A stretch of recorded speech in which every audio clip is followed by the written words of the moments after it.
Karingiausias amžius Europos istorijoje.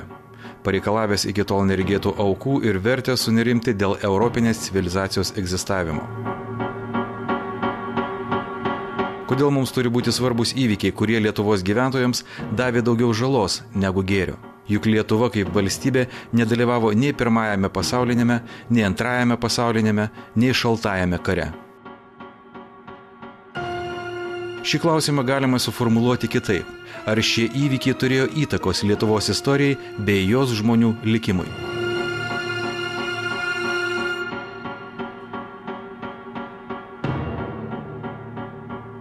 Įsibarstė po visą šalį skirtingų valstybių kariuomenių statyti įtvirtinimai. Jų dėka į globalius konfliktus mes galime pažiūrėti iš skirtingų pusių.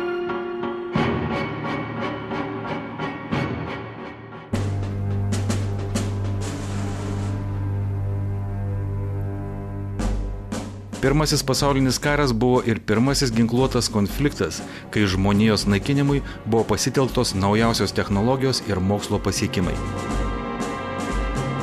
Lietuvos teritorijoje nuo pirmųjų karo dienų iki pat jo pabaigos vyko intensyvi fortifikacijų statyba.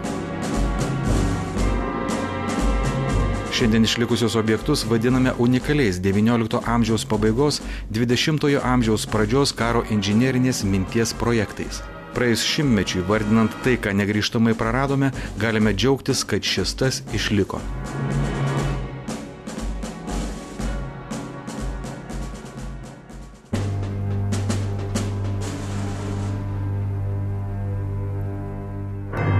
XIX amžiaus pabaiga. 1882 metai.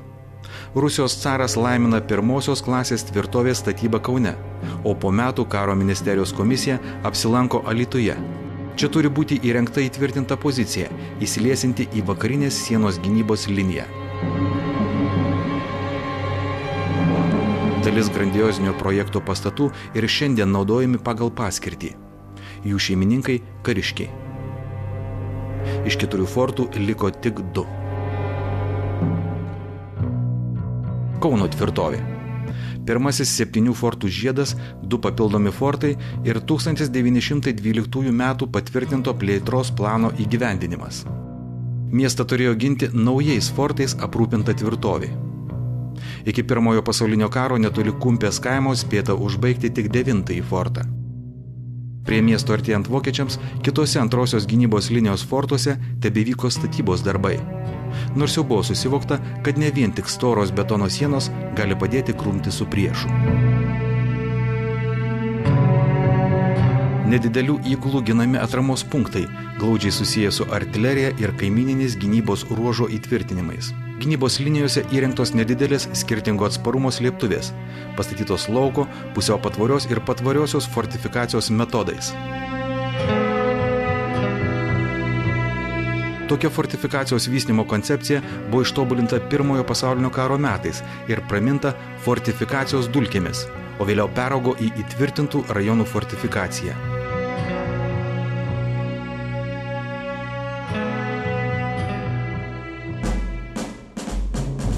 Rusų pradėtus darbus prie Kauno pratęsė vokiečiai, įrengdami visiškai naują miesto gynybos liniją.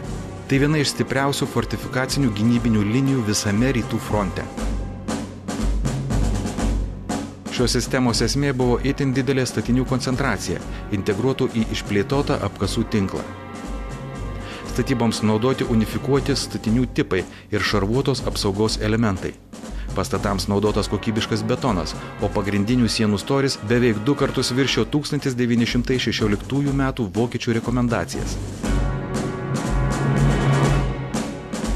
Skirtingai nuo rusų įtvirtinimų, kuriuose turėjo tilpti 50-100 karių, vokiečių karo vadovybė įsakė statyti daugybę mažų, neįtin apsaugotų, bet geriau užmaskuotų ir patikimesnių taikymo atžvilgių įtvirtinimų.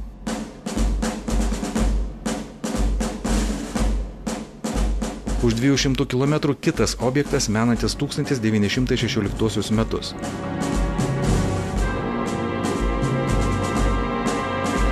Čia stabilizuojasi rytų frontas, o vokiečiai turi laiko kurti gynybos sistemą. Nedidelė jos dalis šiandien yra Lietuvos teritorijoje. Jie žymi apkasai, blindažai ir slėptuvės. nuo mažų, skirtų tik keliems sargybiniams, iki erdvių valdymo punkto kazematų. Betono panaudojimas leido ne tik sumažinti pajėgų nuostolius, bet ir sukurti gana padorią kareivių buitį. Didelis artilerijos, kulkosvaidžių ir šautuvų ugnies tankis, suderintas su gerai išplėtota gynybinių statinių sistema, leido vokiečiams sukurti beveik nepralaužiamą gynybą.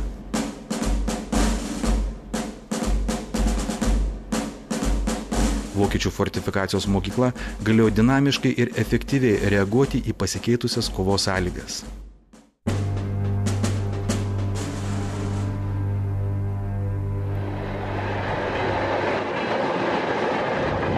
Vokiečių patyrimą įvertino jaunos atsikursios Lietuvos Respublikos karo specialistai, nors patvariosios fortifikacijos statybai nebuvo skiriamas didelis dėmesys. Siekta integruoti jau egzistavusius tokio tipo įtvirtinimų kompleksus į bendrą valstybės gynybos koncepciją. Jonavos geležinkelio tilto apsauga – pirmasis stambus Lietuvos karo inžinierių įgyvendintas projektas. 1939 metais 3 betoninės slėptuvės įrengtos prie Lyduvėnų tilto.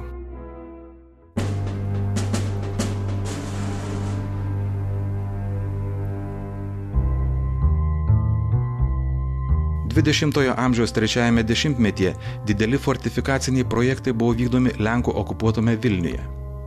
Vilniaus įtvirtinta stovykla yra vienas pirmųjų Europoje patvariosios fortifikacijos kompleksų, kurio statyba pradėta pasibaigus Pirmajam pasauliniam karui. Kovinės ir amunicijos slėptuvės neturi analogų visoje lenkiškoje fortifikacijoje.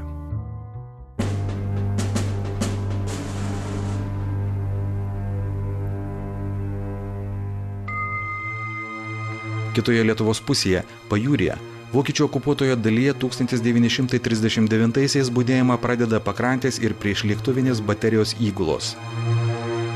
Jie statyti pagal parengtą ir Klaipėdai pritaikytą planą, bei pagal tipinius vokiečių karinių jūrų laivyno bunkerių modelius. Kai kurie šių tipų modeliai buvo panaudoti 1940 metais, statant gynybos įtvirtinimus aplink Svinauščiai. Juos galima buvo matyti gynybinių įtvirtinimų sistemoje – Atlantos siena. Labai svarbu, kad per karinius veiksmus daugelis Klaipėdos įtvirtinimų liko beveik nepažeisti. –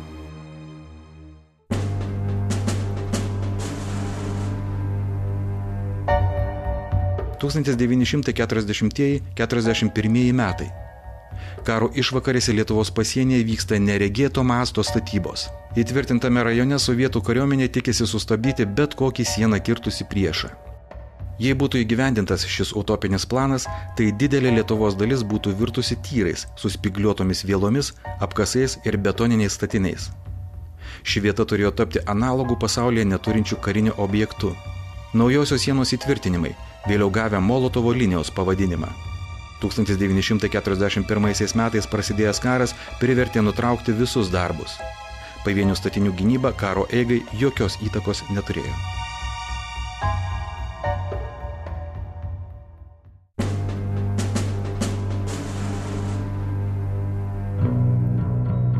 1944. Antroji Sovietų Sąjungos okupacija ir Lietuvoje prasidėjęs 9 metus trukęs nacionalinis karas, siekiant atkurti savo valstybę. Tokio masto ir tokios trukmės partizaninio pasipriešinimo, koks buvo Lietuvoje, nebuvo nei vienoje Europos valstybėje. Apie 50 000 žmonių namais tapo miškas. Atviros antžeminės įtvirtintos stovyklos buvo tik karo pradžioje. Užsitęsus kovai teko rinktis slėptuves ir požeminį būstą – bunkerį.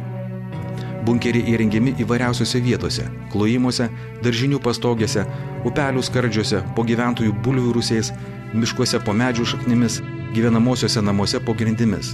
Šiandien miškuose galima rasti pagal liudininkų pasakojimus atstatytų bunkerių.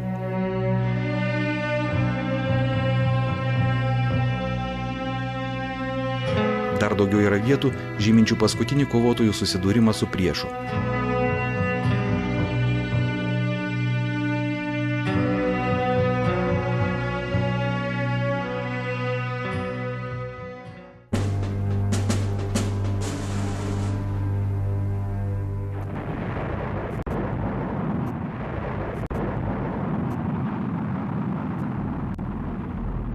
1945 metais šis ginklas buvo sėkmingai išbandytas laboratorijose, o kiek vėliau Hirosimoje ir Nagasakyje. Šis iki šiol vienintelis kovinis branduolinio ginklo panaudojimas atvėrė duris į branduolinio ginklavimosi varžybas. 1963. Miškas netoli Plokštinės kaimo. 29-osios raketinės divizijos 79-ojo pulko šachtiniai raketų paleidimų įrenginiai pasirengė vykdyti kovinę užduotį.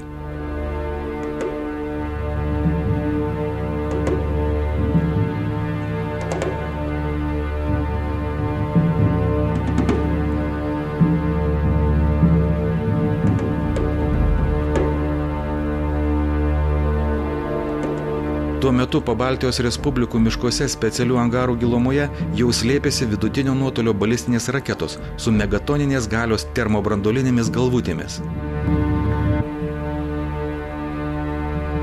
Šateikių, Karmėlavos, Ukmergės, Jurbarko, Tauragės raketų bazės. Teoriškai vien Lietuvoje sukaupto termobranduolinio potencialo užtektų sunaikinti 100 didžiųjų vakarų Europos miestų. Tam reikėjo tik politinio sprendimo, 3 valandų darbo ir kelių minučių skrydžio. Visas šis mechanizmas buvo gerai atidirbtas pratybose ir vos nebuvo išbandytas praktikoje.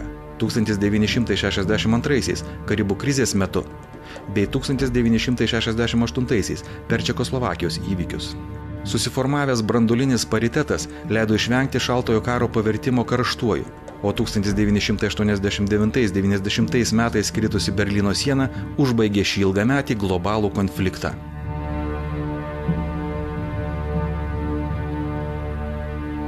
Kodėl šiandien mums turi rūpėti kažkada statyti įtvirtinimai, kurie eiliniam žmogui nėra nei gražūs estetinė prasme, nei ypatingai įdomus savo techniniais aspektais?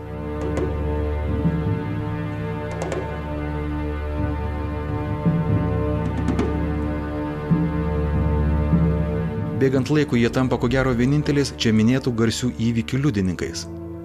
Todėl žiūrint į Pirmo pasaulinio karo slėptuvę arba pakrantės gynybos bateriją galima pamatyti kiek daugiau negu apleistas ir apdaužytas betoninės konstrukcijas.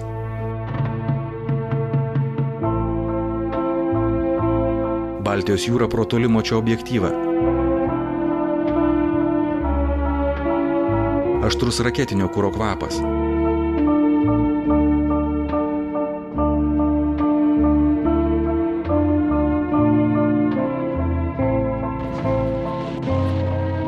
Kurtinantis sunkiųjų sviedinių sprogimai greta nedidelės slėptuvės.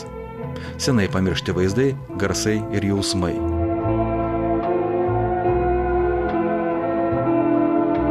Daugumai iš mūsų karas gali atrodyti kaip nuotaikingas pasivažinėjimas visureigiais arba drąsus žygis dėl šlovės ar medalių.